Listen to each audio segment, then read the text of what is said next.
बायको सोडून सगळेच मामा म्हणत असल्याचं मिश्किल विधान झी 24 तासच्या कृषी सन्मान सोहळ्यामध्ये दत्ता भरणे यांनी केलंय।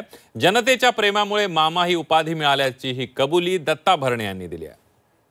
गोगावले साहेब माझ्या शोला आले होते टू द पॉइंटला, तेव्हा त्यांना मी एक प्रश्न विचारला होता की तुमच्या नावापुढे शेट कसं लागलं, तेव्हा त्यांनी ते सांगितलं होतं की कसं ते शेट नाव लागलं। तुमच्या नावापुढे मामा कसं लागलं आणि तुम्हाला सगळे तुम्हाला मामा म्हणतात का? मामा कसं लागलं की तुम्हाला सांगतो, आपण ग्रामीण भागात आता ही सगळी बऱ्यापैकी आमच्या पाठीमागे सगळे पुरस्कार दिसत आहेत, आपण ग्रामीण भागात राहणारी माणसं आहोत।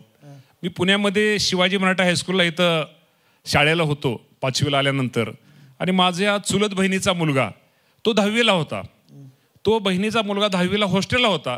तो जरी 10वीला असला, मी जरी लहान असलो, आणि त्यामुळं तो मला 10वीत असताना तो माझ्या चुलत बहिणीचा मुलगा तो मला मामा म्हणायचा, आणि तो मला मामा म्हणल्यामुळं जे 5वीत जे मामा झालो तर मी आजपर्यंत मामाच झालो।